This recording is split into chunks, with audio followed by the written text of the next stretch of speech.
morning, everybody is ready to run. The question is, who's prepared to race? The answer is a challenge of fitness, smarts, and guts. The drama unfolding over 6,000 and 10,000 meters. The best college athletes from around the country, across the globe, across all distances, chasing one prize, the national championship, like Doris Lemon-Golay.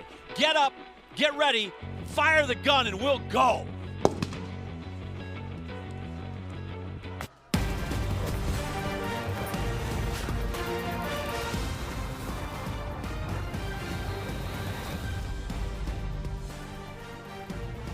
Timing's everything in life, guys. Welcome, everyone, to the NCAA Cross Country National Championships, the first natty of the school year. First time ever from Columbia, Missouri, Como, the Gans Creek Cross Country course.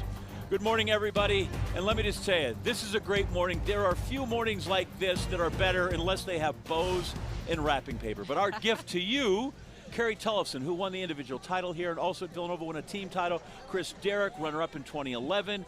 4 times he was here, and 4 times in the top 10. There are not a lot of dudes that have done that.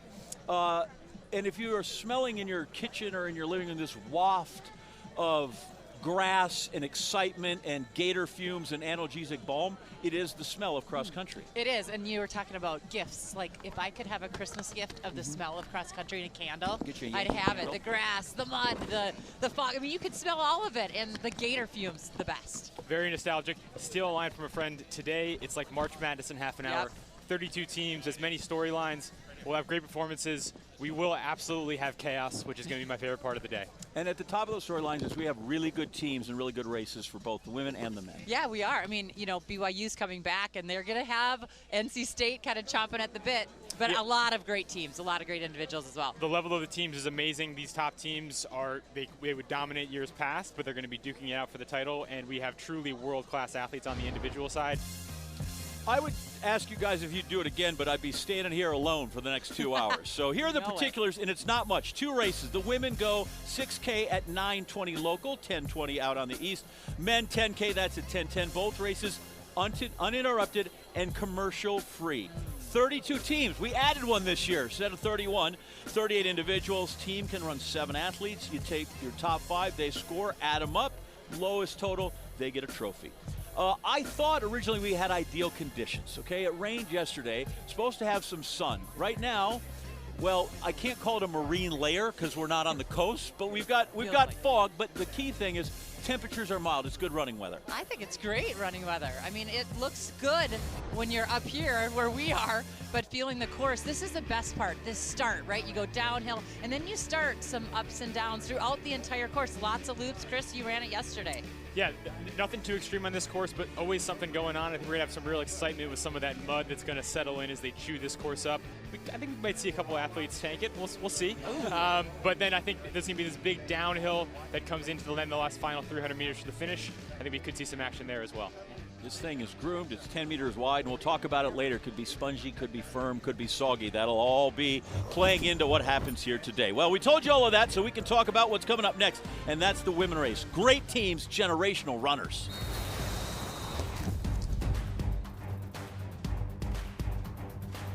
The champs are here as we are back at the Gans Creek course for the NCAA Championships.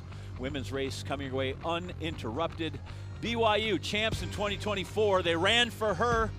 They won it in 2020 as well. Fell off some in 23, so we'll see which of those squads show up as we get a great overhead look at the starting area, the big NCAA logo. 32 teams across that line. 32 teams. Not all of them here can win. Some, the goal is top 25. Some is the podium. Some is the top spot on the podium. And, Chris, that's what BYU's here for. Yeah, they're back to defend their title. They returned 6 out of their 7 runners from last year.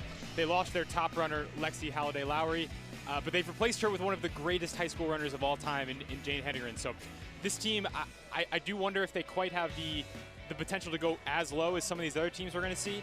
And in particular, Carrie, they're going to have to deal with the return of the NC State dynasty. Yeah, I mean, NC State is one that is excited to be back. They, didn't quite have the year they wanted last year, but they won in 21, 22, and 23. So 8th year last year, that burns in your soul a little bit. But when I asked their coach, Lori Hennis, how this team is, she said, you know what, they have a lot of fun. And also we heard yesterday, I mean, they think they have enough people on this team that could field 2 teams to be national caliber. So they have a lot of depth. They are going to run the top 7 that we've seen, but this is the team I think to beat.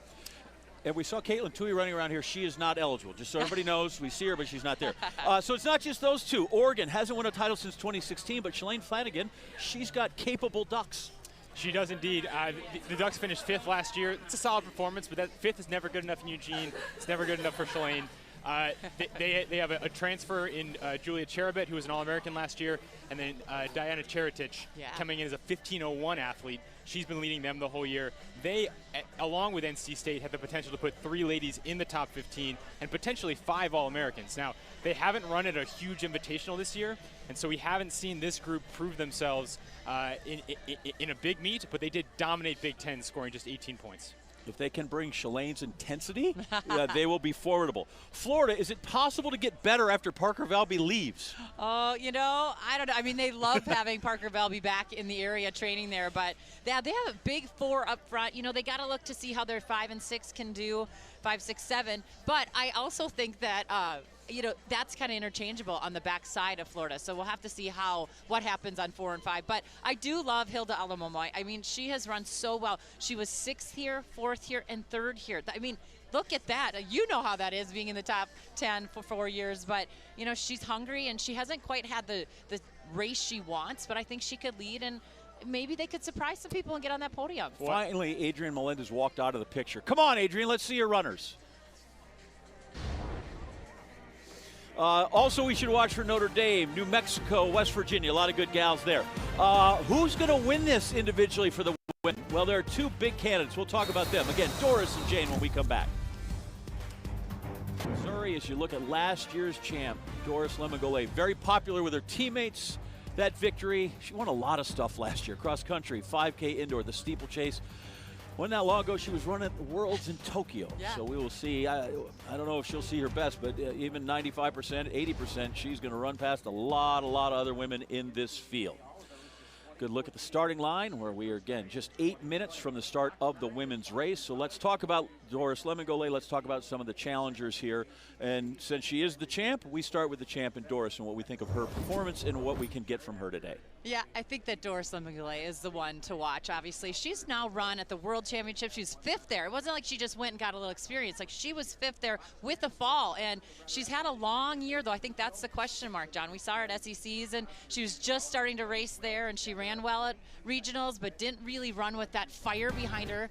And I'm wondering if now here at the big race, she's really going to get it. And there are a lot of freshman phenoms, but they don't always phenomenate. But Jane Henegren is a phenomenal runner at BYU. Whatever superlative you want to throw out, it's not enough for the season that Jane's had so far. I think we really expect her to push the pace, lead the race, and try to drop Doris. Doris, I mean, I don't think we've ever seen an athlete finish 5th at World Champs and then come back to the NCAA. So this is going to be a tremendous race. It's a unstoppable force meets an unstoppable force. Neither of them is the immovable object because they're both going to be running very, very fast. And then you see 3 great names there for NC State, and we'll get to them when the race starts. But we want to talk now with a woman that's already won this race back in 2016, Carissa Schweitzer, who won here as a representative of the University of Missouri. She's been Olympian twice. She joins us now. I notice you're not wearing a singlet or running shoes, so I take it you're just going to be a spectator this morning.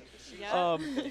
What are we spectating? Like, this is the place, you didn't run on this particular course, but you ran in this town and you ran in this team to have the meet here in Columbia. No, this is so awesome to have it here. The weather's great. It's cross-country weather out there. It's muddy out there.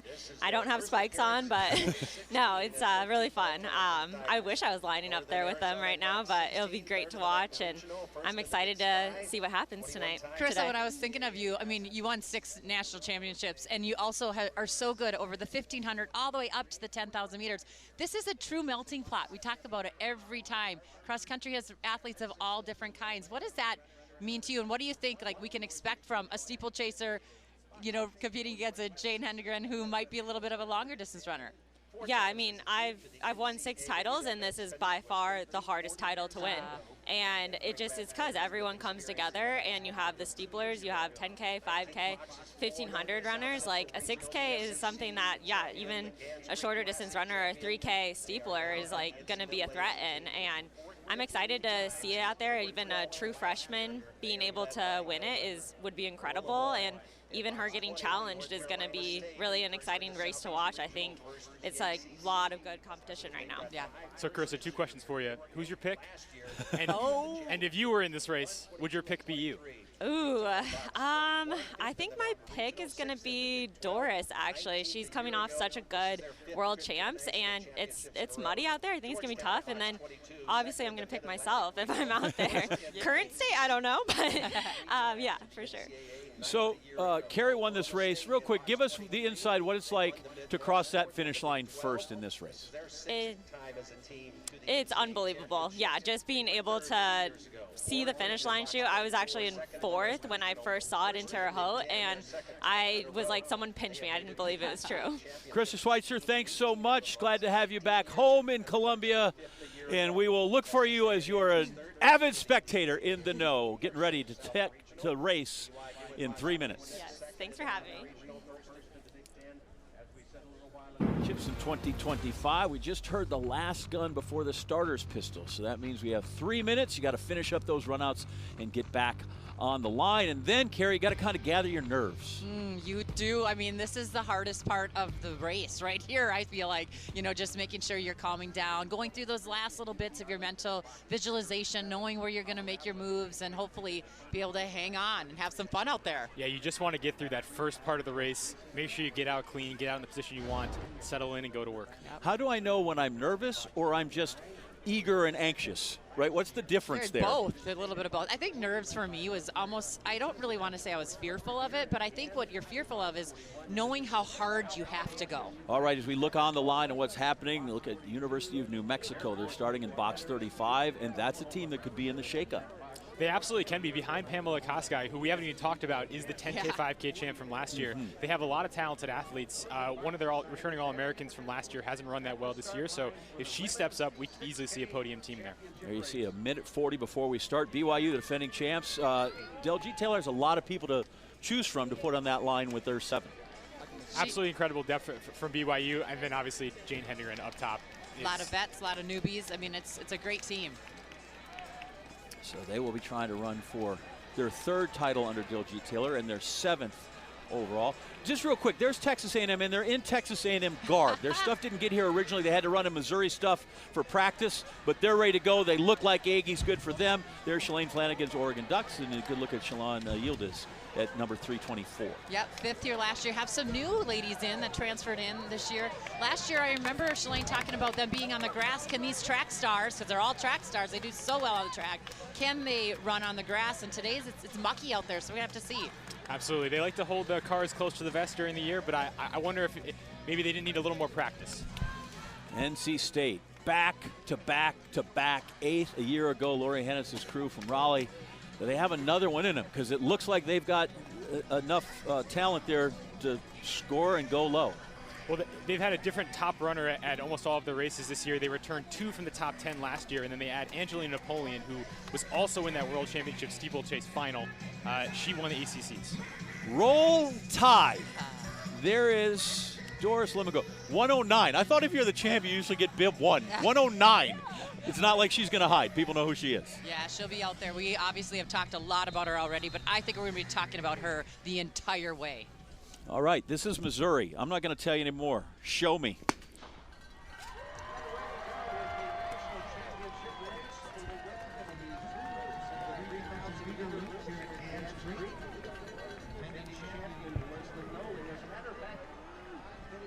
Love the run out.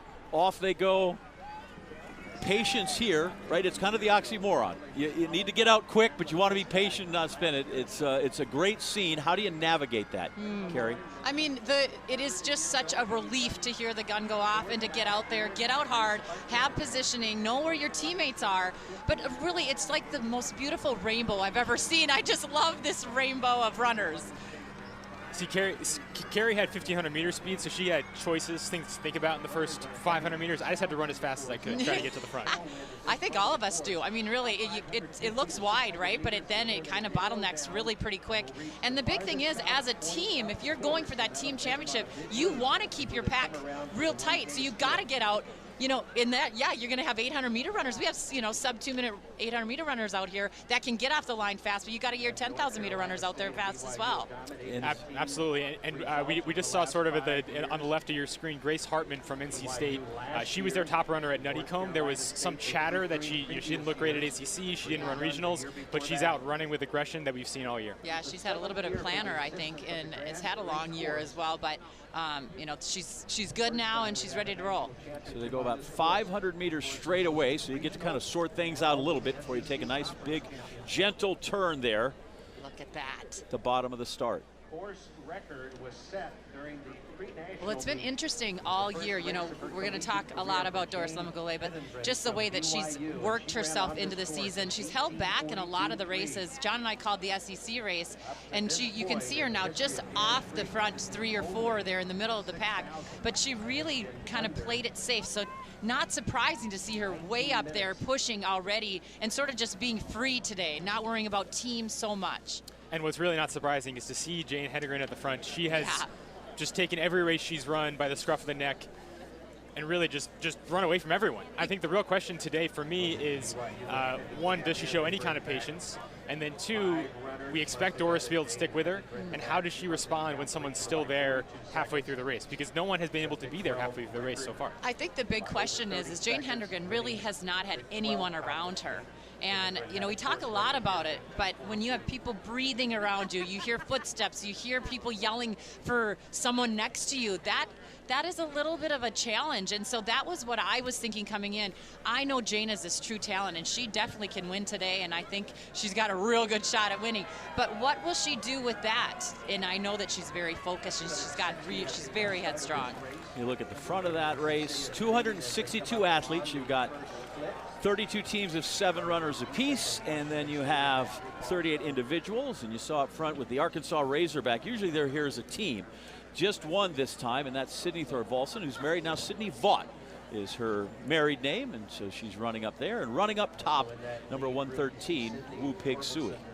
About 3 minutes for the first K, so that's sub 5-minute mile pace for those of you that prefer the Imperial system, as I know John does. We grow up on a lot of that, you know. 5K I'm good, because as you know, I'm a regular on the turkey trot circuit. Turkey trots. Those are coming up too, right? And beautiful scoring that we have here up to the second teams. So Oregon, it's early, but there's Oregon, NC State, BYU. So basically all the proper villains are up top. For sure. Yeah, and we can see on the BYU squad that we're showing on the screen here, Jane Hedegren's been their top runner, one of the top runners in the country, and then Riley Chamberlain, who has anchored 2 straight NCAA winning DMRs. She's been their second runner all year, and then they're packing up well behind that. So with these team scores up front in the first K, the pack is so dense right now. There's so few seconds for each of those points that this can change a ton, but we are seeing sort of 3 of the top 4 teams we expected are all in the top 5. So everyone's gotten out well and avoided trouble early on. And we've had trouble before, right? People take in crowds like this, they have spills. You saw from South Carolina, Salma El Badr, the Moroccan runner, is up there running well. It is, boy, that is the 64 Crayola box, is it not, as they go running through there, Gary? Well, and Rosemary Longisa there is up in the front pack as well. I like her. She came here and ran in September and set the new course record, and then Jane Hedegren ended up breaking that later on in the season here. But, you know, she's one that we really got to keep our eye on. I think when you've won here and you've run really well on this course, she's one that could definitely be a podium threat as well. Absolutely. I mean, her worst finish this year is 3rd. Yeah. So she's won every other race. She didn't really show much in track last year, but has absolutely had an amazing cross-country season. See another turn there. What's the difference between a switchback and a serpentine? I don't know. Which one should I be using in terms there? It depends how pretentious you want to say. Okay. Well, and runners like switchbacks. I do work at the world's first and foremost journalism school, so I should be as pretentious as possible. Not around this crew. Listen, you guys, Chris ran the course yesterday. You're bemoaning you didn't get here in time to run the course. And I ate 2 donuts before the show. Look at this right here, though. I mean, you could just see the urgency that Jane Hedegren has, and this is how she's run since she was in high school. I mean, what did she set, like 9 national championships? Or she had 9 national championships, 9 records. Like, this woman is someone that I think we're going to see around for a long time. And it's been really fun to hear Deljeet talk about about the intensity that she has, but also just that she loves to go out there and run and work out and do all the things, and she's really enjoying being on this team. Yeah, Diljeet's mentioned she's had a hard time holding her back. Yeah. One thing I always think about in situations like this is something a senior told me when I was a freshman in college, which is good athletes take a long time to die. In high school, especially for Jane, she can win races in the first 400 meters. Here, she's gonna push and push and push and feel like she's running amazing, and she's gonna turn around and someone's gonna be right there. Yeah. And she's got to learn how to win races that way, stay calm, have a second, third, fourth move. So we'll see if she needs it today, but I think that's going to be a big part of the learning process for her becoming one of the best athletes in the world. We'll break out screen left, the Oregon team as they led through the first K, and we just crossed 2K. Just up, though, from NC State. This is early, obviously, but keeping their packs close. And there are the NC State Wolfpack come in ranked number 1. Ranked number 1 is different than finishing number 1. Mm-hmm. Yep, and they've got Grace Hartman in the top 10, and they've got 4 athletes in the top 30. Sadie Engelhardt, their 5th, one of the best high school milers of all time, is just a freshman. She's actually done an amazing job, especially for a freshman, especially for a miler, moving up throughout her races this year. So having her in the top 50 already. These teams are amazing. I think we're going to see an absolute shootout here at the end. You know, what's interesting, though, is people forget that Sadie Engelhardt was a very good cross-country runner in high school. I mean, she ran and was 10th, I believe, at the Foot Locker Championships, and, you know, she won 3 or 4 of her state championships, so she's very good on the grass.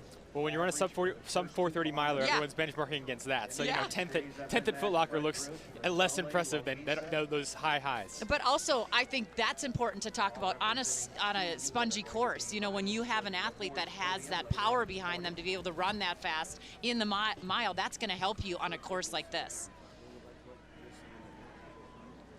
So one athlete we want to keep our eye on here for Oregon is Dahlia Frias. She's a transfer from Duke. She's been a real breakout star this year for them. She's in All-American position through our first couple splits here, so that's a really good sign for the Ducks. And actually, Jane Hedegren here has relinquished the lead with Longisa and Doris coming to the front. And see, that's what I was talking about. This is a different position for her to be in. You know, when you're sitting behind someone, knowing that they feel good. They feel good like I do. I have company. If she can just calm herself and remember that. I mean, her dad was a great runner at BYU as well. She's got a lot of people around her that can teach her that, but she's been winning for a long, long time. I don't know, when's the last time she's lost? I don't know if she ever has. I think she did race some collegians on the track at 5K last year when she set that high school record, and I think she finished 3rd in that race. But I do think this is good for her. I think it's good to have someone else take the lead and have her try to sit in and find a rhythm. They come right by our booth area, the viewing area. So there's about 9 or 10 in that lead pack, but then there's 3 out just in front. The others giving chase, and then you get back kind of to the peloton, which is, can't say enough, that's where the race is going to be won, right? You got those low sticks, but is that 5th person in the 30s? Are they in the 40s? I think in this women's team race, you can survive maybe in the 50s. That might wound you. I think you get past that, and now you've got some things that could be fatal to your team scores. Yeah, and for Oregon, Juliet Cherubet, who was 11th last year at Texas Tech, she was out at 75th at the K and only is at 43rd at 3K. So that's a bit of a surprise for me. I mean, they need her to be in the top 15 if they want to compete with NC State.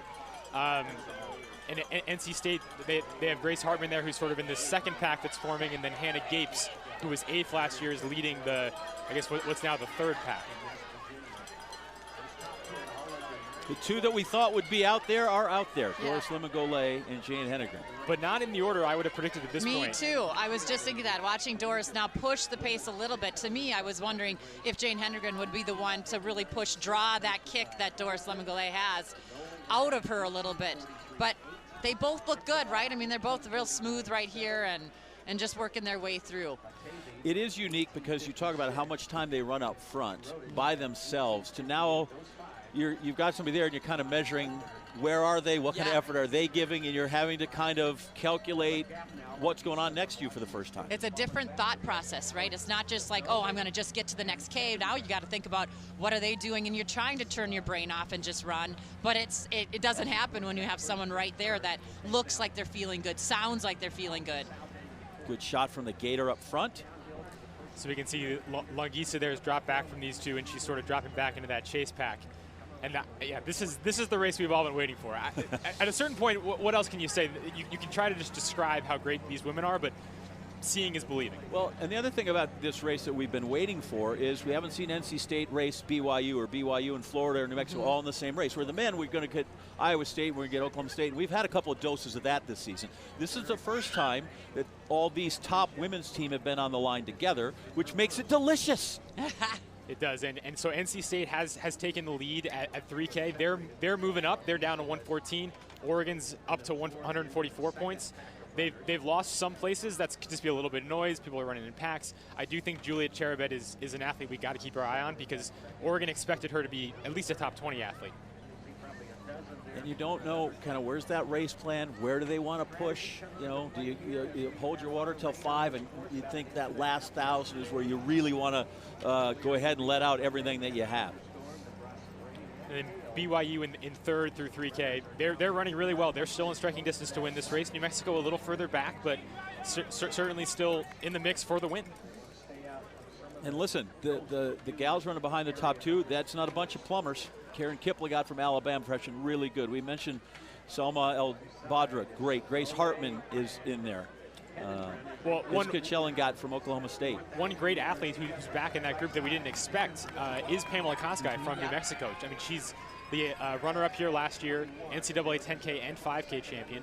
I think we would have thought if there was going to be anyone to go with these two that she would be the one, but clearly she's not quite on her day at the moment. Hendegren beat her by 45 seconds at regionals. A lot of people were wondering, did Koskai just sort of get her way into nationals? Well, I don't know. Today she's not looking quite as aggressive as she did last year. But you can really see that Doris Lemgole is continuing to put little surges on, and Jane Hendegren would be the first freshman in 40 years to win if she wins today. Susie Tuffy did it in 1985, running for NC State when she comes through. Chris, I don't know that I can ask you this question because you are in the top 10, but we get fluctuations from people. Sometimes they finish 13th and then they drop down to their 80th and then their 53rd. Why the up and down nature of that? I think what people lose sight of is just how dense the pack of the court or the pack is, and once you start going back into that pack and you get out of that top group that's a little comfortable, you know everybody, the panic can really set in and you can start losing places really quickly. I've always said the race is not easier at the front, but it is simpler. It's a lot trickier back managing a huge pack with everyone around you, whereas being up in a pack of 10 athletes, it's just more comfortable. Navigate a little easier. You guys were front packers. You never had to worry about anything. Just out there as we take a look at the We can see Angelina Napoleon coming through there for NC State. She's their number 3 right now, ACC champion as we mentioned. And there's Diana Cheritich, who's actually, I think we expected to be Oregon's number 1.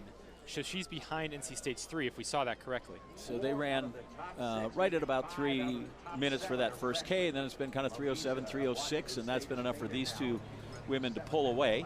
NC State definitely starting to put a little bit of that spread on. Look at that, 100 points to 139, and they've all top 4 have moved up there in that last K. There you look at the back end of these things and can make such a big difference. On your left, the top teams, the 5th runner, Sadie Engelhart right now in a position with 43 points. Mia Barrett for Oregon. Taylor Lavelle, BYU. Alice Seguin is with New Mexico. New Mexico in their championship turquoise. They run in all the time. Well, we mentioned chaos, and I feel like the Oregon Ducks, they're still in it for the win. In second, only about 40 points back, but their lineup looks chaotic right now in terms of where we expected people to finish. And I'm a little worried about Cheritich and Cherubet for them. It feels to me like they're going a little bit the wrong direction.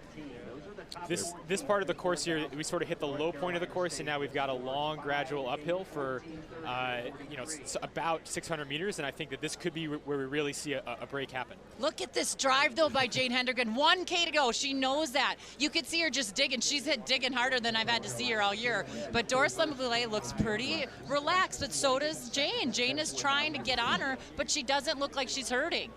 Long stride from Hendegren. Gets a lot of ground in there. Talked to Doris yesterday. She came back from Worlds, and her coach Nick Steno said, we're going to give you 2.5 weeks off. Please do. And 9 days in, he caught her running. He's like, you're supposed to be on the couch. Well, maybe not the couch, but, so the great ones, sometimes you just got to go, right? Well, she's it's a not champ. they're not a sedentary people. Nope, she wants to win, and she's running that way today. You can see it every single time. She can feel Jane come back on her. She puts a little push on. Look at this one, though. Here she comes again. And she was in a race with Koskai last year and Hilda, and she didn't lose them till deep in the race. It just seems like every time Jane comes up on Doris's shoulder, though, she takes a look, and then she makes puts a little more pressure on the gas.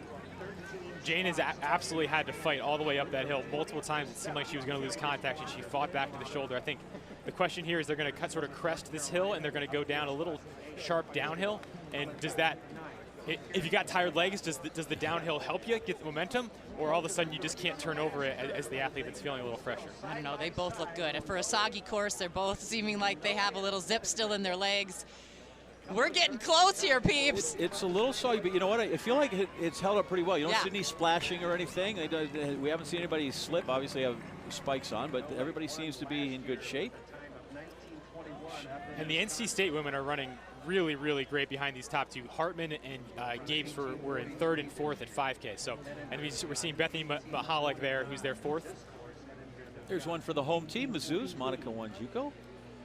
So we can see Oregon's, I think that's their 3-4, and we just saw this is NC State's 5 right here. So, and then Oregon's 5 is on the left of your screen, sort of hidden by our graphic there. So it's really, really tight between these teams on the back end. But up front, NC State, their top athletes are running a lot better than the All-Americans we expected from Oregon. And here in the last half, Doris Lemengole has put down the hammer, and right now Jane Hedegren has not been able to answer. Listen, Jane Hedegren has had such a great season and such a great couple years, but so has Doris Lemengole, and she has been at a different level, I believe, when she's over at the World Championships running so well, getting 5th there. That just brings such a different confidence. And now I think after this race, she can actually breathe, John, maybe take that break that she's wanted for so long. No, you got to go to Boston and run that goofy 5K that everybody wants to go run. Hopefully the world champs. Here she comes. The great Doris Lemengole is going to go back-to-back, and it has been a while since we've had a repeat champion. Sheila Reed from Villanova, 2010-2011. Roll Tide. It is Doris Lemengole defending her championship, and what a run by the freshman, Jane Hedegren. She gave everything she had to stay with Doris up that hill, and it cost her in the last 400, but what a fight. And now we find out how this team thing's gonna stack up. It looked like, was that Hilda coming behind him? Hilda Olamomoy for, looked like a gator in white. It was Hilda, another top 3 for her. Amazing run from her. Riley Chamberlain. Amazing run from Riley Chamberlain from BYU to take 4th, and then the two NC State women, 5-6. Let's start doing the accounting. Here we go. BYU 2 and 4 in. NC State, their top 2, 5 and 6. Alabama 111-17. As you see Pamela Kosgei there. Oregon, that's going to be points. Oh, and Angelina Napoleon, who we expect to close well. Looks like she was really struggling there that last K, fighting to the line. That's a point there as a duck gets through. And BYU, all the 3 teams that you were in the shakeup. BYU, I keep seeing it. Did they hold their water? 4 across there. NC State's 5th runners in at 44. And I think this is 5-6 for Oregon finishing right now. That's Mia Barnett and I think Annika Thompson. NC State is 5-6, 24. 35-44, BYU, 2-4, 36, 41, 47. They have their 7 in for BYU. Sadie Engelhart. But this is a 5-person race, and we see how it shakes out. But right now it looks like Lori Hennis's crew will go back to the top of the podium. Fabulous run by the top 5 from the NC State Wolfpack. Yeah, this race really tightened in the last K. BYU was moving really well. NC State actually struggled outside of their top 2, giving back some places in the last K there, but it looks unofficially like they may have hung on for the win. And you see how those racers come through. We kind of did some of the math here. About every 4.5 seconds is 10 places. So that the meter really rolls here as you get into the heart of this thing. And you're asking, John, how can you go from 10th to 90th? That's how, right? Yeah. Just things start to go a little bad, and they start to go really bad. Yeah, and you don't have to be sideways much to see the whole parade go by you. NC State. look at Caitlin that. Toohey trying to do Trying the math. to find the mat. You know, back in my day, we used to have to wait for the results. I know. We were actually on our cool down, and they came running. It was like chariots of fire. Yeah. We knew it happened. The hugs, the tears, The relief. the joy. Yep. Caitlin Toohey loves her team. She was here last year. Remember, she Yeah, came on she's set and a visited with part. us. We had some time with her, and she's out there still trying to figure just out how to sort things out as a pro. Yep. Well, they've clearly built a phenomenal culture there at NC State, and I think what a wonderful thing for Hannah and Grace, who were on that team that won 2 years ago, but were sort of further back in the top 7 to now lead a championship team. That just has to be so rewarding for them. Well, and there's nothing like having disappointment and then having that fire and to have a little bit of revenge to come back from last year, placing 8th for NC State. That was a disappointment for them. They had the players. They just didn't quite get it together that day. But Lori Hennis continually brings this squad, and they have such synergy and energy and all of the things. Congratulations. NC State, BYU, Oregon. Top 3 right now. Top 3, Carrie, all coached by really dedicated women's coaches as well. Yeah. At the top of their sport. Yeah, and as we heard, I mean, Diljeet Taylor and Lori Hennis talking about how we want to build this community of female coaches, and we want to be able to bring something to the teams that they coach, and they really do. I mean, we love our male coaches as well, but keep on bringing the female coaches they're here, okay. please. They're fine. BYU with a really tremendous run. You know, 2 in the top 5, and then a great pack between 40th and about 60th. Or a good race from Oregon, but I don't think what they would have expected. Shalana Yildiz was their top runner in 9th place, and then they didn't. Diana Cheritich, I think we would have expected to be competing for the top 5. She was back in 31st. So their 4, 5, 6 really came through for them when the sort of expected 1-2 finished as their 2 and their 5. Well, I think it's been the 3rd year in a row that we've seen a freshman get 2nd on the women's side. That's pretty awesome. Fantastic finish, fantastic race. NC State, BYU, Oregon, New Mexico, Florida. Kind of the 5 suspects we thought, and they came through and they ran well. And thank goodness it's the top 5, because it might switch things up if we had to go to 6. But as it is, NC State's going to be your team champ, and the individual champ, once again, Doris Lemon-Golay, back-to-back. We'll hear from her next, present the trophy. That means, Carrie, you got to get up, get out. We'll be here and hold it down for you. Here with results from the women's race at the NCAA Cross Country National Championships from Gans Creek Course in Columbia, Missouri. Great look at the fishing pond off there as we look at the women's results. Doris Lemon-Golay repeats. Course record was 18:42.3. She's under that. Jane Henegren is as well. Hilda Olamomoy, really nice run for her, because she did not appear to be in top form at any point during the season until today, which is when you want to be in top form. Absolutely, she came through for her team, and she didn't win the race, but she showed the heart of a champion, I think, in coming through 3rd place after a rough season. Low sticks with BYU at 2 and 4, Gapes and Hartman 5 and 6. Great for the pack. Vera Schoberg, how about that from North Carolina? Chris Mittenberg's crew is showing up. Sub 19. Shalana Yildiz also under 19. All told, 13 runners under 19. Sydney Thorvaldsen, Sydney Vaught come in at 13:18:59. So a good run for her in her last cross-country race, senior year there at Arkansas. Absolutely, and not on the screen, but Mary Bonner Dalton, our last athlete in the top 10. Schoberg following up on that 2nd place finish in the 5K last year in a fast finish. She came through. Joy Nocutt from West Virginia. That's a name people know as well. She finishes 12th in the top dozen. But we are worried about the champ. 2 of them. Carrie Tullefson, champ in 1997. In the last 2 years, Doris Lemon-Golay. Well, we are down here, John, with Doris Lemon-Golay, back-to-back champion. How does it feel?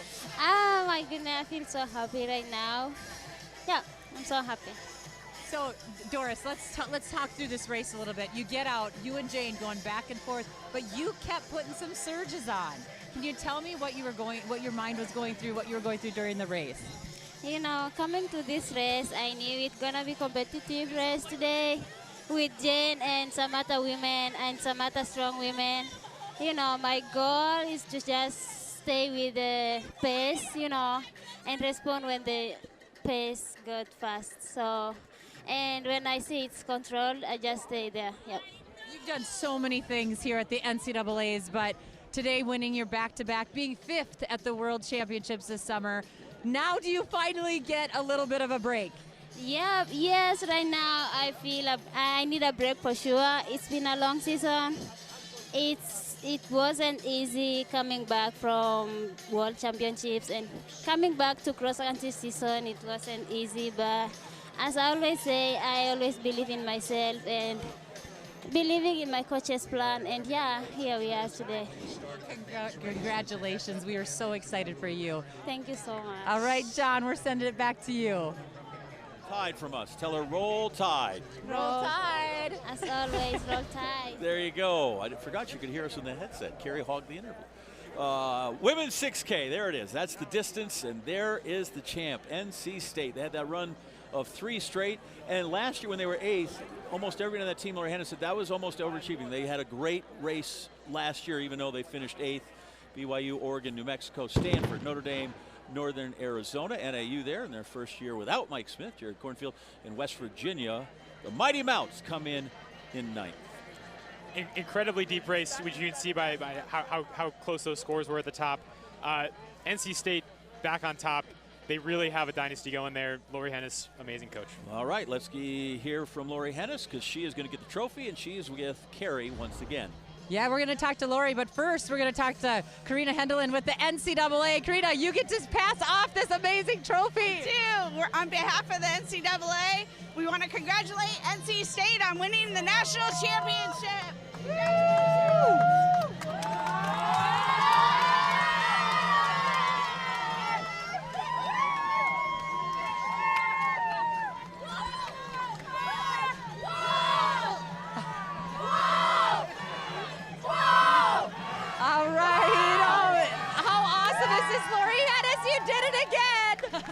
Awesome. I mean, this group, it wasn't perfect today, like we said, but we always talk about that. It doesn't have to be perfect to end up with the result that you want. And we had people not have maybe their best days, but they just kept fighting, and it all came together. And I'm just super grateful to be coaching these women and so proud of them. It was tight, but you won here 2021, 2022, 2023.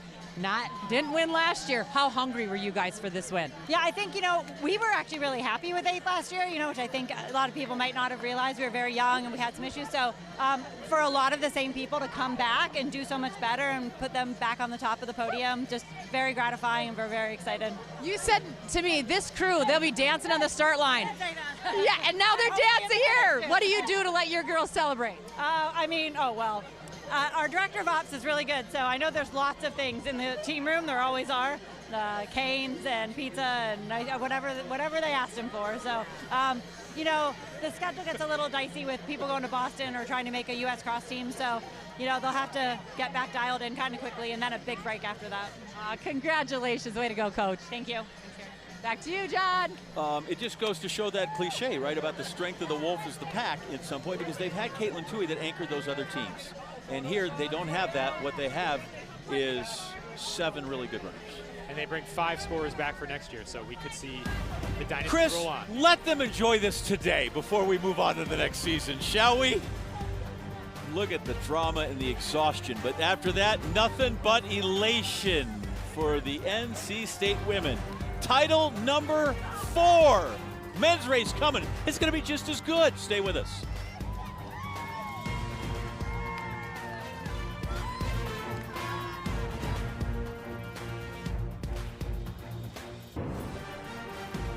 Back here in Columbia, Missouri, the 2025 NCAA Cross Country National Championships. That was a year ago, and I believe the quote was the build, the build, the build, as BYU won its 2nd title under coach Ed Eyestone. Before that, Oklahoma State.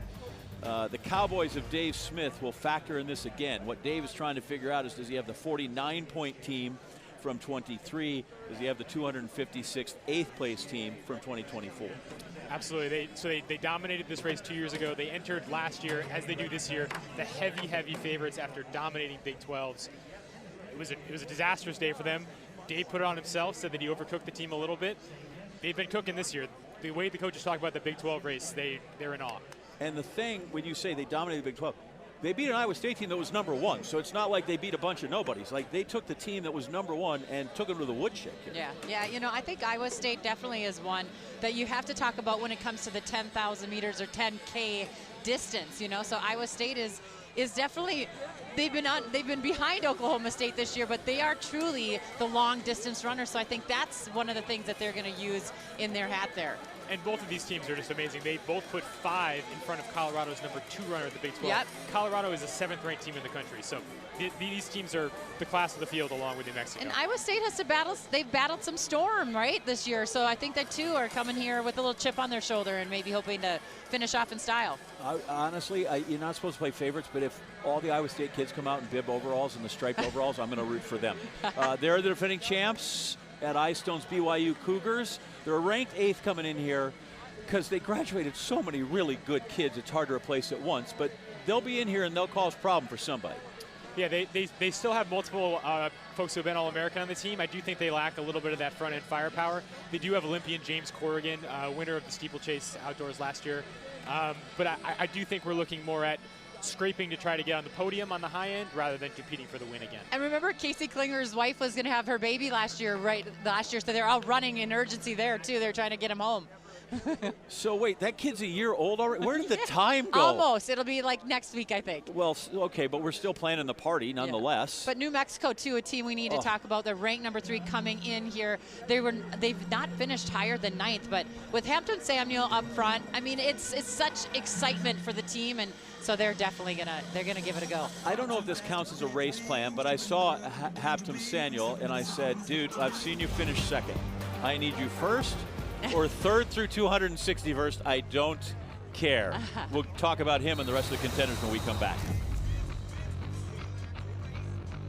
Gans Creek course at the NCAA Cross Country National Championships. Who on the men's side will join NC State, the women's champion, after a great race by them? Hard to miss Oklahoma State on your screen. Right over on the left, America's brightest orange. Right there, as we look back, we are about 8 minutes from the gun in the men's race. And again, all 10K uninterrupted. That's one of my favorite things too. Like, I love track meets, but they take 4 days.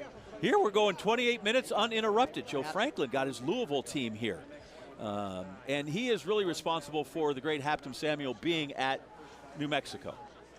Yeah, Hoptum, an amazing athlete, 2nd here the last 2 years. He's actually been 2nd so many times, it's easy to forget that he has won an NCAA title at 10K. So I think for Hoptum, the goal today, add 2 more 2s to the resume. 2nd NCAA title and 2 shoes at the finish line. Oh, yes. That guy, he's always doing something. He's taking somersaults. When I saw him, like, have you been safe? He's like, yeah, no crutches, no anything. So Wake Forest, they're going to have a good squad. There's Dave Smith. By the way, Dave Smith, that he's here is amazing. The man was in the hospital a few days ago. Yeah, punctured lung. Recovered from that, was in the hospital. We had to coach the regionals from his hospital bed. Luckily, in that region, they're pretty good. And, like, they ran in flats. Like, I think that means, like, it was a casual effort. Well, they ran in flats, but they did have a coach out there at AK trying to tell the guys to calm down. Because they were going hard. They were going hard at each other. But they're probably going to be led by Brian Massav, who had a bit of a strange regional race, but he is the indoor and outdoor 5K champion, beating Hopkins Samuel in the track season last year. Known more of a track guy. We'll see if he can extend up to winning 10K, but he doesn't necessarily race like a track guy. This is a guy who likes to go hard early on in the race, whereas Hoptum, he plays around, sometimes he surges to the front, but he likes to wait for that last K. But Massav was 5th here last year at the NCAA cross country meet, so he's no slouch on the grass. There's the turquoise of New Mexico, unmistakable when it comes to championship races. So Brian Massav, Rocky Hansen from Wake Forest. Is this the time he comes to this meet and performs? He's been great. This meet has been a bit of a conundrum for him. He's a mega talent. As soon as he came into the NCAA, he performed at a high level, but he struggled in the championship season in cross country, mostly with injury. Broke out on the track last year, finishing top 5 indoors and outdoors in the 5K, 13:07 for 5K. Yeah. He's undefeated this year. We've seen him just go to the front and just throttle races. I think he's going to have to be a little more patient today, and speaking to him yesterday, I think he thinks so as well. Lots of confidence, though, coming in undefeated this year and really kind of coming into his own. He's still very young, even though he's got a junior next to his name there. He's still very young, but he's learning, and he's definitely one to be in the conversation. Good look at overhead shot at the crowd that's gathered here at Gans Creek. They've held regionals here. They have held An SEC conference meet here. They've had an NAIA national championship, and the folks in Columbia and the surrounding areas have certainly come out to watch all these runners. I always like to see the high school guys come out, right? They all have something that shows where they are from, who they're with.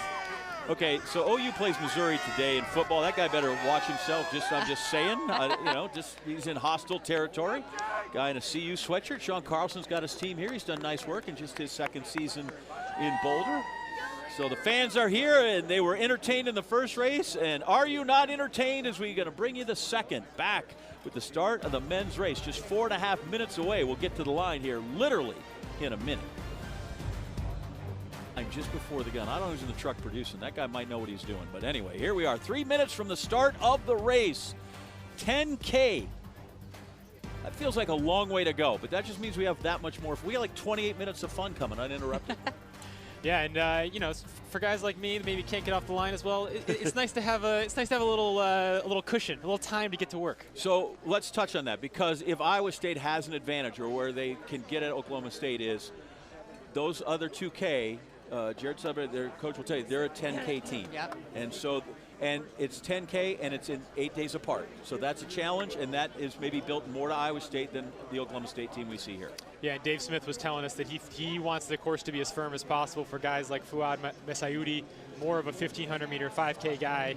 It is going to be a little soft out there, and of course he can't change that it's 10K. Now, Messaoudi was 10th 2 years ago, right. Over 200th last year, so a lot of variances. We were talking about last year earlier, we got to kind of throw away for him, I think. That's 222nd he was last year, but looking at that 10th place 2 years ago, he definitely can be up front. Way to turn the knife. Like Chris was like 220-ish, and you go 222nd well, when he comes two. But there's Iowa State.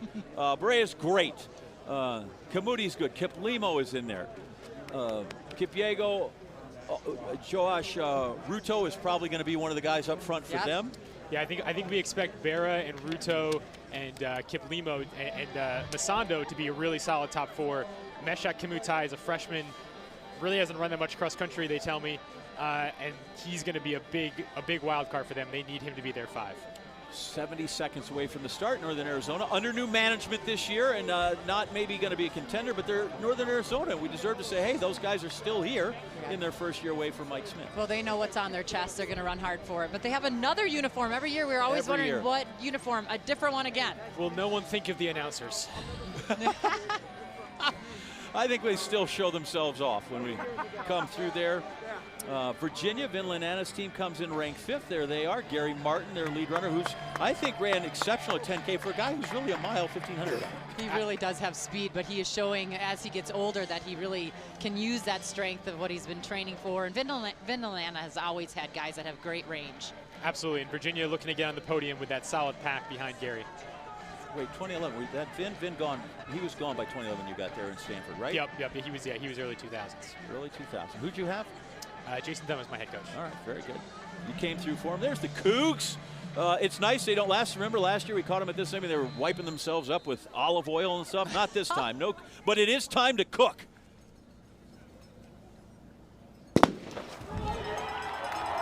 Just chomping at the bit to get out that line. Oregon, which is in one of the boxes nearest to us, boy, they were ready. You saw Simon Birnbaum, the goggles, unmistakable. It's foggy and cloudy. Dude's still wearing his sunglasses when he comes through. Future's so bright. Also in Oregon, I got to mention that Connor Burns is here, and he is a Columbia kid and ran at Southern Boone, Ashland, just minutes away from here on this course, so he's back home with the Ducks. Hopefully he's got something inspired for him, but it's cool when kids get to come back and run a national championship in their hometown. Absolutely, and it pains me to say it as a Stanford guy, but Oregon, a little underrated, I think. I think they have a very strong team, and they could potentially podium. It is that Big Ten ACC feud that goes back so long between those two schools. Absolutely. Gary Martin out in front. Easy to see with those glasses. There's Birnbaum, see, unmistakable. And Connor Burns right behind him, but he's got goggles ready to go. Yeah, Oregon, they could, listen, Jerry Schumacher knows how to coach runners. Yeah, absolutely. And I think they've got some guys who, like Aiden Smith, who was an All-American last year, are more suited for 10K. They're out hot at the front, though. We can see those. They were a little eager there in the first few hundred meters. So I think they got to settle down and yeah, just get calm and find their rhythm. So I said, the women's race 262. The men are one shy because Georgia's here. Adam Tribble, what a great team, with 6 dudes. Right? They've got some, and this isn't just a roster limit thing because the SEC has limited their cross-country teams to 10. But he's just got 6 guys that are really good. And he's got to make sure they're firing at the right time. I mean, with only 6, you do not have any room for error. And, obviously he's done a really good job getting them here healthy. No illness, no injury. Coach, my hammy's tight and I got a side switch. And? Can't do anything about it. Get out there. And? We'll talk about it on the bus home. Yep.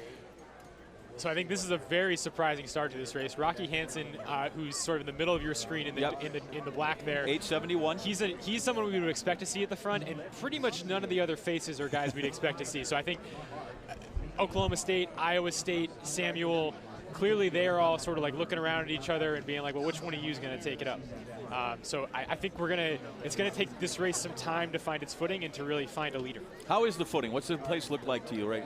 From what you can garner from your monitor? From what we saw in the women's race, I don't think that the footing is much of a problem. I think it's an extremely fair, extremely fun course out there. I mean, I thought we'd see more mud on the legs and on the shoes, and they really looked pretty clean. So, but it's chilly. I mean, it's definitely, they seem fine, the runners seem fine, but us standing around here, people are in hats and in gloves, and, it's chilly. So it still overall looks like a fast first K because of how hard they got out, under 245. It's 420 mile pace or so, but they put the brakes on. And I think everyone's kind of like, I thought that Samuel would be leading this. I thought that Evans Crewery would be leading this. I thought someone else besides me would be leading it. So I think that this race is. This is like, track stuff right here. Tavon Kitchen goes. You can say I went out and I was leading the NCAA championship race. The freshman from BYU, 243. They took him through the first K. Saw a couple of Arkansas Razorbacks in there. Brian Masai, Timothy Chesedin, is Chris Bucknam, a longtime coach at Arkansas. His last cross-country meet, his last championship. There they are right there. There's the familiar hog out front, and there's Connor Burns going to the front as well.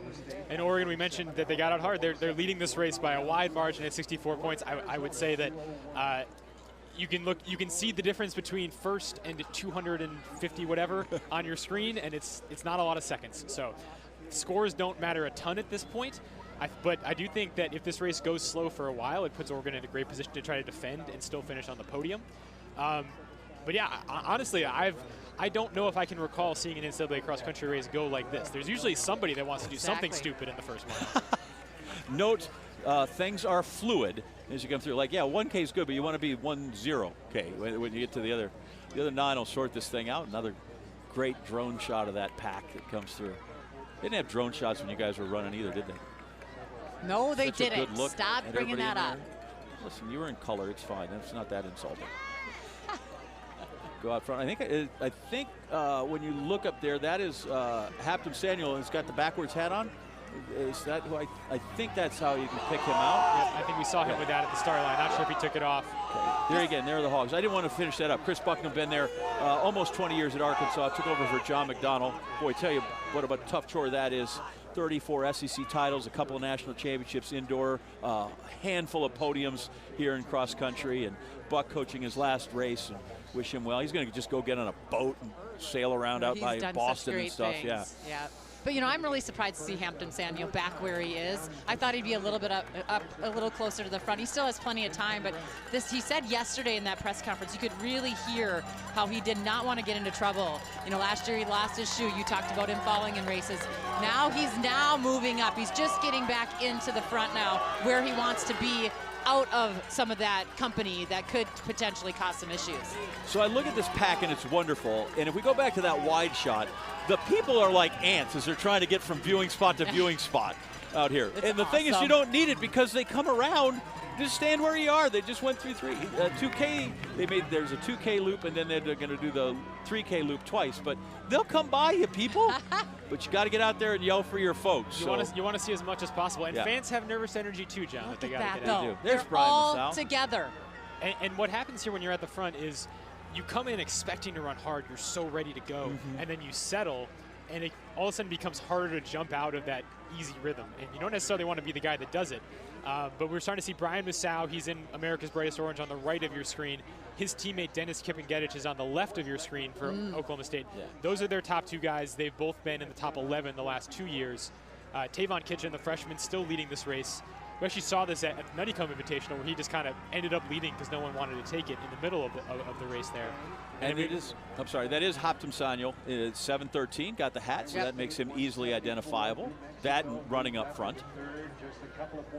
Well, Yassine Abdallah had a wild haircut last year, apparently, so he could see himself on the replay. And maybe I don't know why Hoptum would think the same, because he's normally at the front. Yeah. Easy to pick out. And listen, Yassine ended up there too. He was like 4th. He didn't need to go to these extravagant I miss seeing him. things. He was always fun to watch. We'll watch him now as a pro, but. Joash Ruto is right up there for in the center of that mix-up for Iowa State. Take a look at where 2nd and 3rd compare here in the early going. And yeah, the scores are super tight here, and in terms of seconds, it's going to be even tighter than that, right? There's the difference between 197 points and 121 points is probably 10 seconds total between all the runners, and we haven't really started hammering yet. So I think I wouldn't put too much stock into where any one team is at this point unless they're way back. Yeah, like I get that, marathons are way longer, but you have one of those where sometimes they run for 20 miles and then they start to race. And I feel like the first couple of K here we're running. I don't know that we've really engaged any high power racing yet. So looking through sort of the team roster, we got 2 guys up front for Oklahoma State that we talked about, Musau and Kipengedich. Mesayudi is also up there, the sort of 1,500 5K star for them, and then they've got 3 more in the top 30. All right, sorry, I apologize for that. There are 3 more at about 60th. Long way to go. This Brian Musau told me yesterday that he should win because he was the 5K champ indoor and the 5K champ outdoor, and if you put that together, that's 10K, and he should be the champ. And I'm like, dude, I love your math. Oh, he's done so I am well. on board with it. I mean, I questioned him a little bit on the grass, but I don't know why. I said it early on, 5th year last year. He's done so well on the track to be able to continually get up there and to win and time again. And I know that Hampton Sanyal is just chomping at the bit, wanting to get the #1 next to his name. That has got to give him quite fire today. Well, Hoptum's a really interesting guy tactically. He's the #2 all-time collegiate over 10K. You think that should be a guy that wants to go to the front and just hammer. But it's never really been his style. He'll go to the front, but he almost races like a cyclist where he attacks and he wants to get a break, and when he doesn't get it, he backs off. Then he backs off. And he loves that move with 1,000 meters to go. But his coach, Derek Austin, was talking about wanting him to push the pace, wanting him to follow through on that move. And I think Hoptum's racing the way he wants to race today.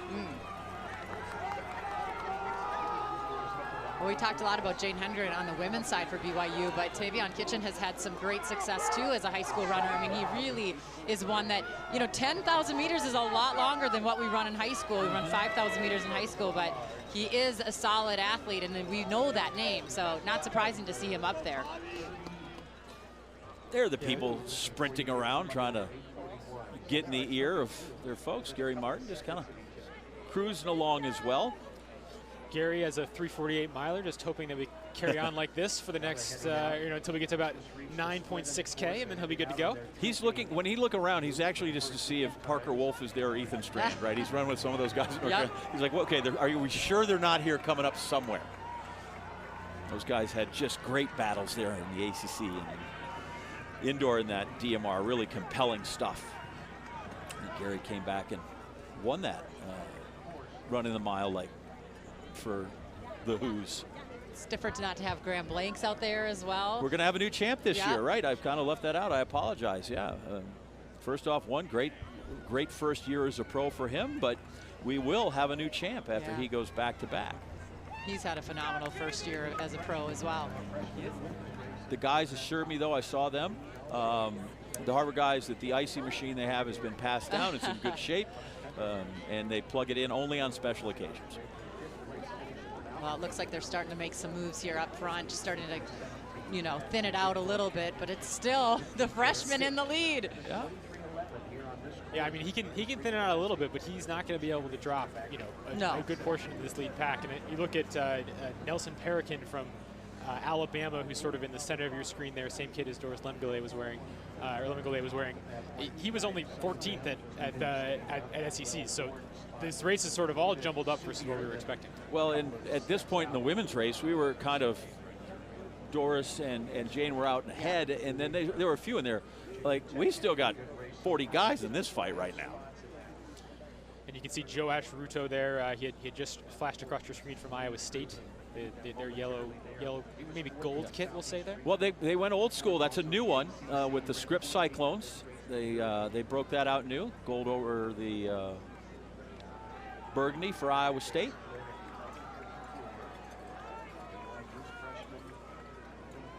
Titus Kamaru, as you see, Texas Tech has got a runner up there in the top. Keep an eye on Solomon Kipchoge, who has the course record here. Now, that was only at 8K. Haven't contested 10K over this. New Mexico over 4K right now in the lead for Darren Gosselin. That's one of those where do they shake out? They're a team that's waiting for their fifth runner to have to do something special if they're going to they're going to have the best finish they've ever had. I don't think that's a question, but if they're going to be on the podium or higher, that fifth runner is going to be huge. And their fifth runner is special. He's Matthew Kosgei. He's silver medalist at the World Junior Championships over steeplechase. We just haven't seen that sort of world-class fitness that we expected in cross-country yet this season. Kind of bookend there with Oklahoma State guys. On the right is Brian Massoud, and on the left, Fuad Masaudi. And that's from Louisville there on your screen. That's Elsingi Kipruto. He was third at the ACC Championships behind Gary Martin and Rocky Hansen. Just a couple of years, and Joe Franklin's got his Louisville team here on the line, so he's done some nice building there.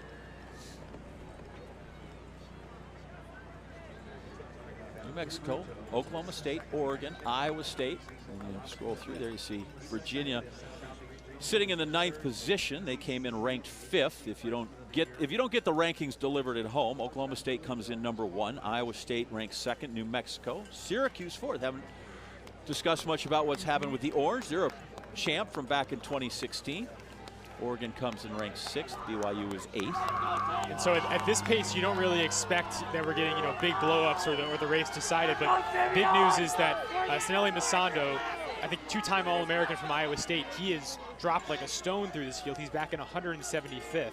It almost makes me wonder if he fell in this tight pack, but that is a huge deal for them. He was expected to be in their top 3, and if he's not going to be a scorer, that puts them at a huge deficit relative to Oklahoma State. And remember, that's what happened to them last year. They had a crucial fall.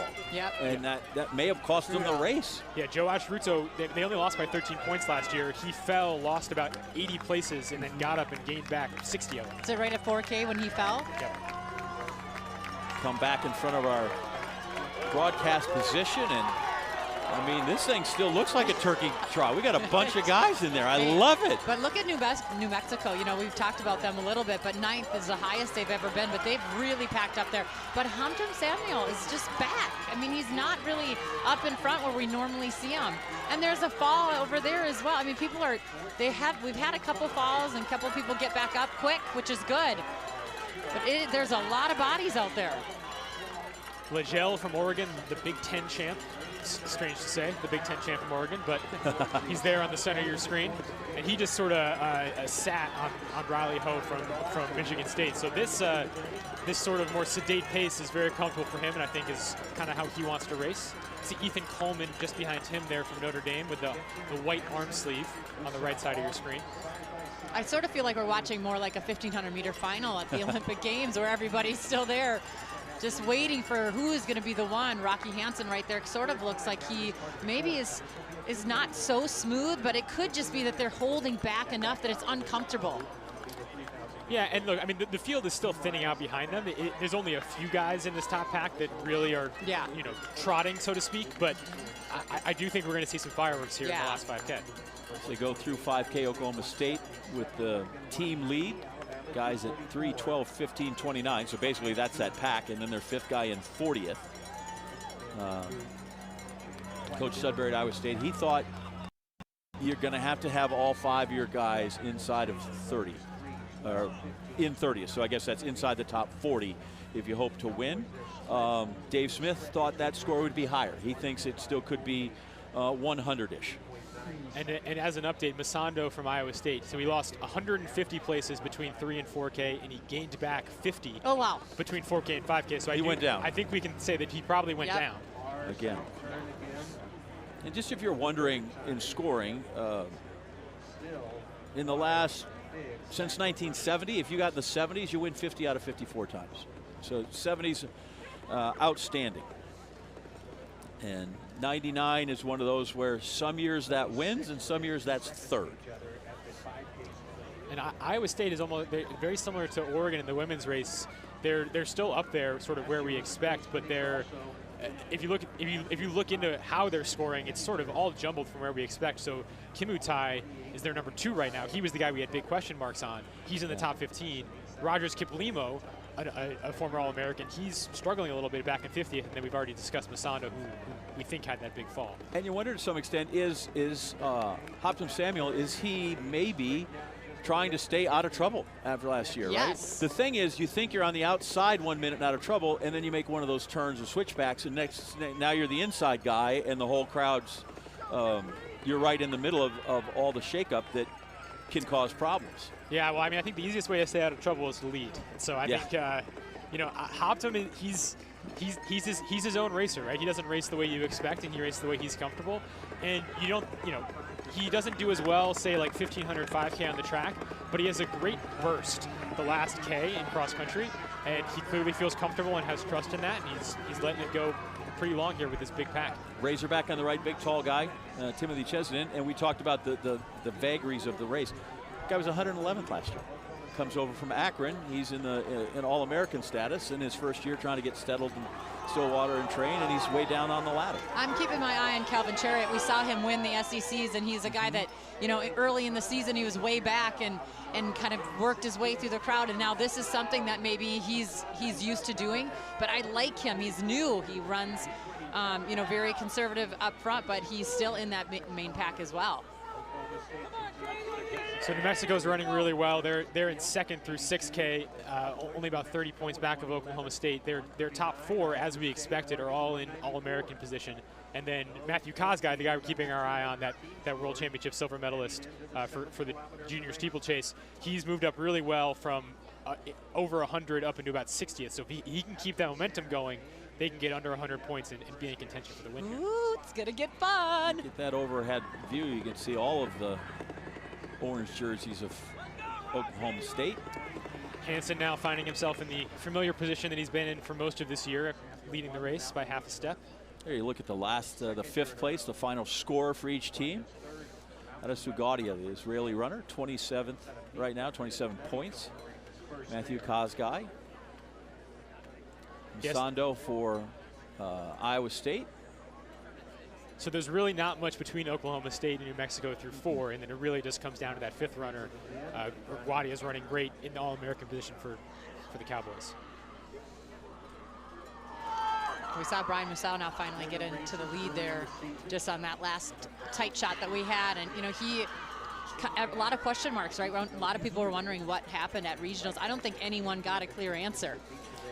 Well, he's still running great today, so I don't know if we're going to get a clear answer. I believe, 17th at regionals, and you know he is such a great name and such a great runner that I think people were wondering, is that going to be a big factor? Well, look where he's at right now. And really, when you look at this thing right now, and the people here at the University of Missouri Game Night Agree are not going to be happy with this, but we get to 7K, and I feel like we're in the second half of the race now, right? I almost feel like 5K obviously makes sense mathematically, but I feel like 7K, we're through that, and now we're into the second half of the race right here over this final 3K. Yeah, so we're starting our last lap here, our last 3K lap. I keep an eye on the same hill that we saw Jane Hendegren trying to battle back up to Doris on with about a mile a K to go. I think that is where we may see a decisive move if we do in fact see one before the final sprint.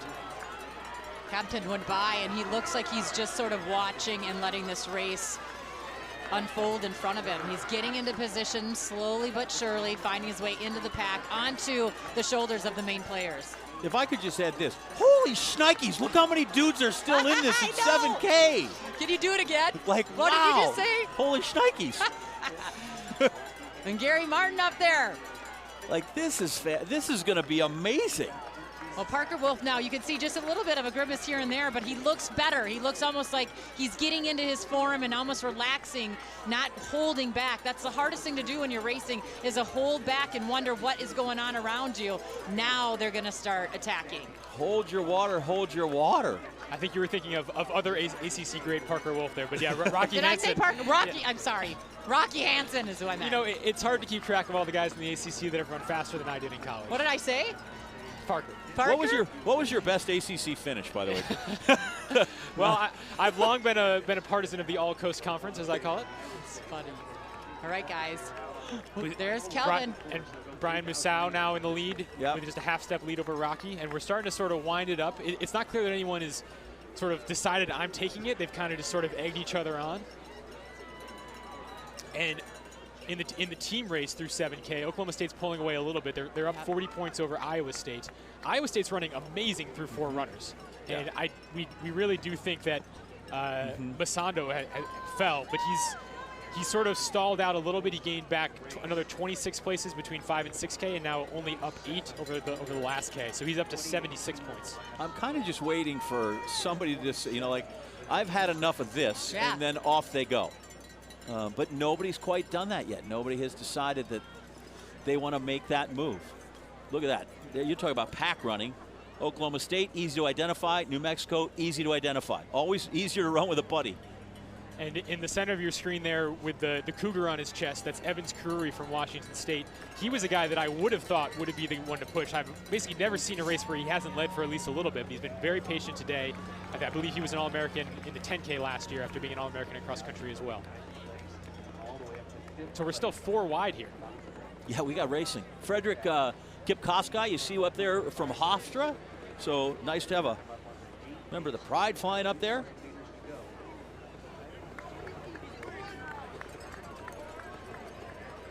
And Oklahoma State's got to feel so good about seeing Masudi up there after his struggles last year. I mean, I think he's a 333, 334 guy on the track for 1,500 meters.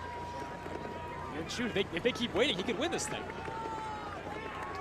Well, John, I liked what you said Dave Smith told you about the different groups that he has, that he trains, and how he has to hold back some of his athletes to definitely get them to the point of peaking at the right time. I mean, that's kind of the game of being a coach, but he really kind of leaned into that with you. Yeah, he's got different groups, but he's, and they've been solid the last few years, even when they were disappointing last week.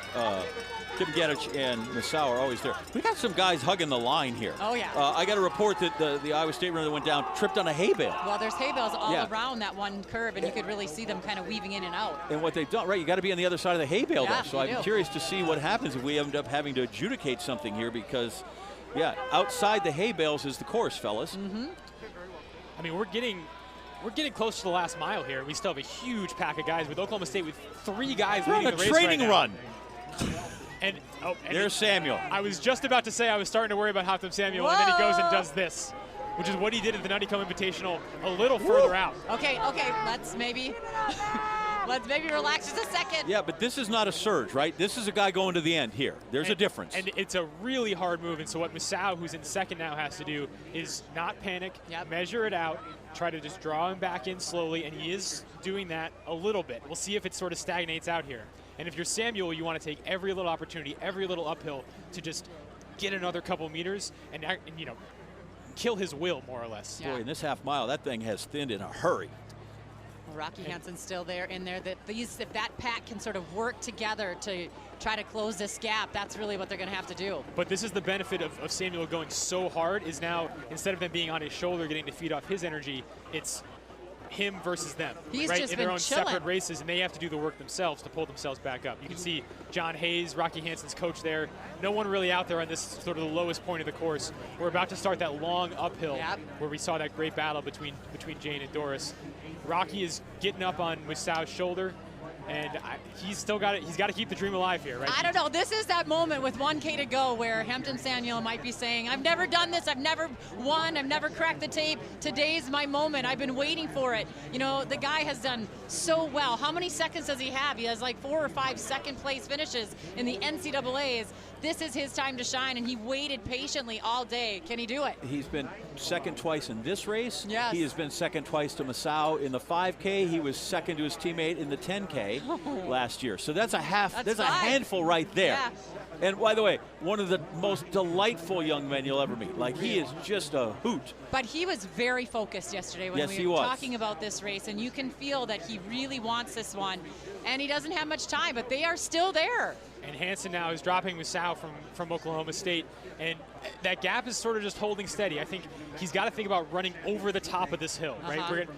You don't get to the hill and say, all right, I made it up. You got to think about really taking a few hard steps, getting back up to speed, and then using this downhill to see if he can maybe have this gap as we come into the final It's kind of how that surge started on the downhill. Then he kept that pace, that intensity going up the hill. But look how hard Rocky Hansen's working to close that gap. Gonna fly now. Did I think the Rocky, right? The Rocky theme when he comes through? 4 Oklahoma State guys right there. And you wonder at some point, if you're Oklahoma State, you do protect your position a little bit, right? You can't afford to blow up in that last 1,000 if you want to win the race. And maybe, you know, the larger point is we let him go as the risk of going and burning ourselves out and drop 50 places if you bonk. I'm not sure Brian Masau's ever let anybody go. Okay. Certainly not willingly. But Rocky Hansen, he's still in this. He's just got to get another 5 meters to really feel attached to where Samuel is. And the question is it like what we saw, John, you're talking about how you're the team that makes the 20-point run and you use all your energy to get back even? Is that going to be the case if he can get back within a few meters here? Or is Samuel the one who's gone too hard? They're into the last half mile. And Rocky giving chase. And we're into the last 400 meters here, so they're going to make this turn, and this finish comes faster than you think. 300 meters to go, and you can see that finish line when they make that turn. This is going to be a fun last minute. And does anyone have a new gear that they can go to once they see the finish line? Hansen looks. It looks to me like he might have given it everything he had to try to close this gap. Well, you got to give it to him. He was the one up front. He was touching the lead. He was making the pace go. A huge crowd here on the hill gathered to watch. Great viewing angles here. Hampton Samuel chasing the Gator, and the Demon Deeks behind him, but the guy in front, Hampton Samuel, so many second places. He's got to hang on a little bit to get home with the 2025. Careful now, careful now. Hampton Samuel finally a national champ. 2-2-1. And a great run by Salma Kipchoge there from Washington State, and now 3 Oklahoma State guys. Yeah, that's you want to talk about an orange hammer. They got 2 behind them. We wondered if the Oklahoma State Cowboys were going to be the 49 team or the 256 team, and this is a 49 team. That year they won in Charlottesville, they had 5 guys in the top 15. They've got 4 in the top 12. I think that was Ryan Shabby that came through in 30th. And in that place, the Pokes have put it down. Another phenomenal day for them. It's one of the fine Georgia runners, that group of 6. Half dozen good dogs, damn good dogs. Who's coming across? Quick note about Iona. How about that, coming from unranked to qualify for this team. And I think we just saw Masando there finish for Iowa State. And you got to shake your head again if you're Sudbury and the Clonies. You know, how do we lose another guy like that? I think they got to get a witch doctor out there or something. They got some kind of curse on them. Or just God, maybe paint a line out there, guys. Watch out for this one. New Mexico, Gawson's team. 5th man in 42nd. Looks like they're going to take second place. Regardless, they are the struggle. Robin Kipkemboy there. Wow. We thought he could potentially be an All-American, and he certainly went for it today. Yeah, and he can run. He can almost an 800 guy. And to fight that, and that is the effort that these guys have given for all the Cowboys that ran fast at the top. There shows you the struggle of And they got to go shepherd him back where he is, right? You just wander off when you're in that case. So much effort by those guys. Hoptum Samuel, terrific performance. Oklahoma State, terrific performance. And we weren't able to probably give it the, so much going on. We weren't able to give it the time it maybe deserved, but a big battle for the podium between Syracuse and Oregon. And it looks like Syracuse's pack triumphed over Oregon's low stick in Legel.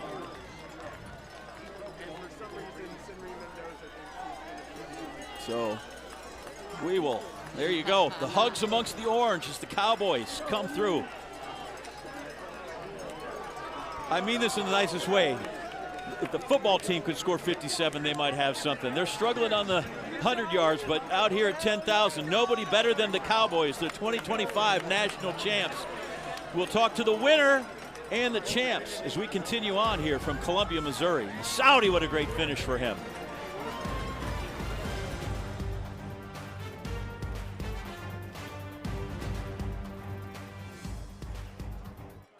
Best day of racing is finished, and there's the move. We were on it as Hoptum Samuel. There'll be no more of this. There'll be no more second places either. Went hard with about 1,500 to go. Rocky Hansen, boy, he hung on as hard as he could, just couldn't close that gap. And Samuel, after consecutive runner-up finishes to Grand Blancs, is the man and the winner. There he is, 28:33. That's a strong run. Hansen, Kipchoge, Masao, look at that, cowboy. Gary Martin into the top 10. And Collins, Kiprotich, and then their first Oregon Duck, Legel, in 9th place. But we are concerning ourselves right now with the winner, and that is Chris Derrick with Hoptum Samuel. Chris? Hoptum, second at this race 2 years in a row. How does it feel to get the win? Oh yeah, this is amazing. This is amazing. After these past 2 years, I just finished runner-up. I was like, keep working hard. I didn't ever give up, just fighting. So I feel even like really good the whole day, just like being patient with the group, and like I just get a move, like a big move, and yeah, that's all. Now your coach talked about you potentially trying to push the pace early. You didn't. You kind of let everyone hang around for a while there. Can you talk through the strategy? Yeah, like we took the strategy, but I tell them I'm gonna surprise you for my coach. So I'm not gonna go to the front. I'll just surprise, because I was really confident about my performance. I said like, okay, the pace was good. At the front group, the guys were running very fast. I don't need to come to the front. Just being patient, like get the big move, and I did it. Hoptum, John Anderson here in the booth. Congratulations, my friend. Thank you so much, John. I want to know how it is that you kept going after you have falls, and the regional last year you get knocked down, and you have what happened, you run in one shoe last year. Like, how did you continue to just keep the positive attitude and press on? Yeah, just being myself, and always just keep looking for another opportunity. That's really like from last year. Those are past, so I'm just being at this moment and just keep focusing, like fight till the finish line. Hoptum, you made us a little nervous, or at least me. I was waiting for you to make that move, but coming into the meet, you seemed a little more serious about this one. Was this different than last year? Yeah, I think so. It's different. The thing that make it different, like the course was really amazing, good course, and like at the front, the leaders they run very fast. So I don't need to just come to the front. That's why I just keep being patient, and like by the time I got to the front, I just like say to my mind, I'm gonna break the group and like just go all the way, not like go to the front and come back to the group. Just if I was thinking like going to the front, that's it. Just finish the rest. So that's my plan, and I did it. I'm so happy. It just really means a lot to me, and yeah, my first NCAA title after this was amazing. Hey, Hoptum, welcome to the family of NCAA cross-country champions. It's amazing. Yeah, it is. It is so amazing. Thank you for all of you guys here today. Thank you for the support, for cheering us, and yeah, it was an amazing moment for me and for my team. I don't know if you got to look behind you, by the way. Your teammates did the job. Second overall, the highest finish ever by New Mexico. If you could, tell me about those other 4 guys, the other 6, but the 4 that scored behind you. Yeah, we have really deep team, and we just keep working together every time, and I know we're gonna surprise everyone. You know, we ranked number 3, but I know those guys, we just training every day, and like I didn't even surprise. I was even expected like to win the rest, but I don't know, our fifth got a little bit behind. But I'm really proud of the team. We did really amazing group, as a team. So I'm really proud of that group. Hoptum, amazing day for you, amazing day for New Mexico. Congratulations. You know what they say down there in Albuquerque? Turquoise, tradition of champions. Oh, and there's Hoptum Samuel flying home with the victory. Back to wrap things up with a trophy presentation next to Oklahoma State.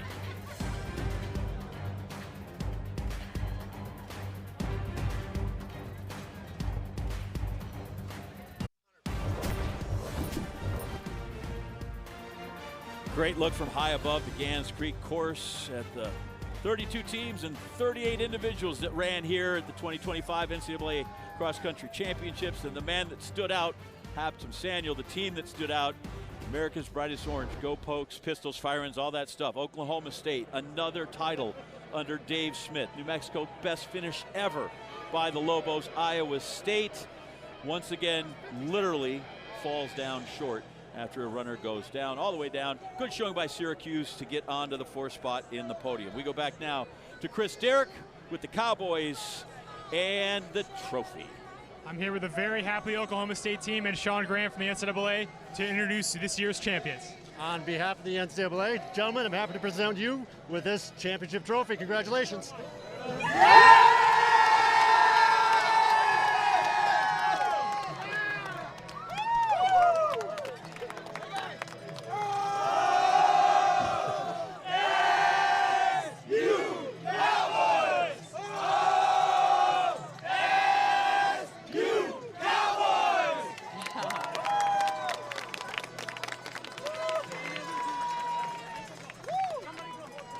All right, Dave. Last year was tough. Can you walk us through the emotional journey from last year to today? I'm just so proud of this family, this group of guys who, last year was a low point for us. They didn't start pointing fingers. I screwed up. I told them that, and they were cool with it. They said, tell us what to do this year. We'll do it every state. We'll do it differently. Just so proud of them, the confidence they put in our program, each other. Got back to work, put last year behind us, and came after it. When did you feel comfortable that you guys were going to get the win? At the finish line, 6K? I often feel comfortable at 5K, but when New Mexico made that push with a K to go, I thought, oh no. And luckily Ryan Shoppy, who was sitting back, finished really well and picked up about 20, 30 points and saved us. So I was a little nervous at 9K, and I wasn't sure until I saw Shoppy come flying down the home stretch. I thought, oh, we're in good shape. So yeah. Can you talk a little bit about Fayoud here, who great year 2 years ago, tough year last year, amazing run to finish in the top 10 this year. It's his 3rd top 12 finish at NCAA Cross. He's a miler. He keeps saying, 10K is too far for me, but he does a great job. He's one of the most loyal, humble human beings I've ever been around. I'm gonna get emotional because this is his last race, and I don't know what we're gonna be without him. He's been a true cowboy for 4 years, and I can't imagine life without him. It was a little bit of a slower race at the beginning there. Were you starting to think we're getting to miler territory? Well, it's my last race, so the first time I felt like I was not running for myself. I was doing it for the team. For Dave was having a rough week last week, so I mean, it doesn't really matter how the race was, but I was just gonna be out there and give it all today. Yeah, I got nothing to lose. It's my last lead at AK. What's he doing taking the lead? Yeah, I mean, it was really awesome seeing all these guys that we work together. We've been through rough, hard time together. Last year was a heartbreaking for us, and to see us today come in after all what happened last year and do it again, getting motivated again, it's just something no one can do it again, I guess, twice as we did. So I'm really proud of everyone in the team here. We're a family, no matter where you're from, what language you speak. So we're doing it for the university, for ourselves, for the coach, for everyone that support us. Well, that's awesome, guys. You said you missed this feeling. Can you put into any words what that feeling is? Because I mean, we can see it on your face. Well, I'm surprised at how I did, but at the same time, I'm not surprised because we work out really hard. I guess we do more than everyone does, and it doesn't surprise me, I guess, what we done today. Yeah. Awesome. Well, we're here with America's Brightest Orange and America's Fastest Team. Congrats. Oh my, air guitar with, that's so good. Yeah, I know, now Carrie's down there wishing she could be I with know, that I right want to now. be Look down at there. I want to go dance with him. Yeah. Look at that. That's what it is all about, though. They call it a family, and it truly is. Well, at some point, right, you think about, especially in Oklahoma State's case, like that, there are a lot of miles on abandoned red dirt roads there in Stillwater. And nobody ever sees that part, right? That's the part that you put in, except for that group. Those are the guys that see that. Yeah. And I get every team has their own version of that. But in this case, and like for Masai to come back from 222nd to finish in the top 10, phenomenal. Fifth title for Dave Smith. Lots of emotion there. I mean, it's a long season. It's a long miles, and you run for when you're in Oklahoma State. That's the race you run for. You got enough Big 12 titles. You know, the Weiss Crockett Invitational, all that stuff. That's great. The Jamboree, but that's the game. That's the trophy they want. That's the gun that's going back to Stillwater. They wrestle there, and they can run. Back to wrap things up after this. Final thoughts from Carrie and Chris.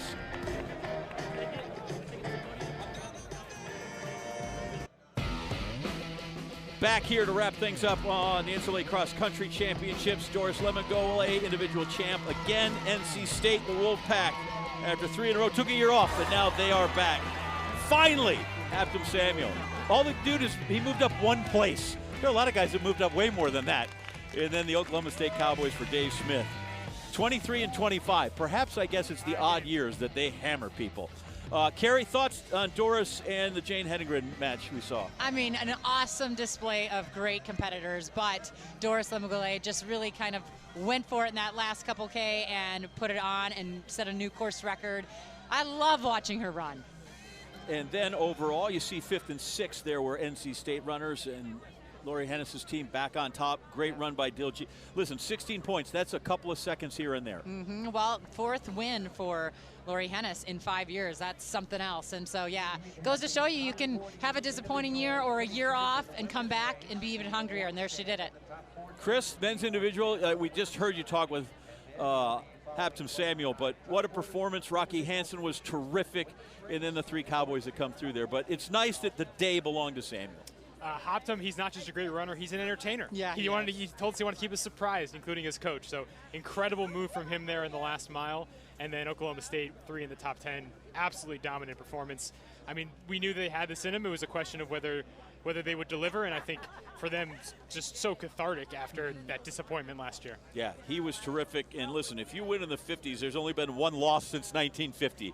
He was that good. That's going to wrap our coverage here of the NCAA Championships from Columbia, Missouri. For all the guys in the truck that put us great pictures and gave us great directions, we thank them. Kerry Tullifson, Chris Derrick, I am John Anderson. Let me know the awards presentations, the trophies, and the All-Americans come up on ESPN Plus. Now it's time for football in America. Mizzou OU. Watch that. All right, Dave.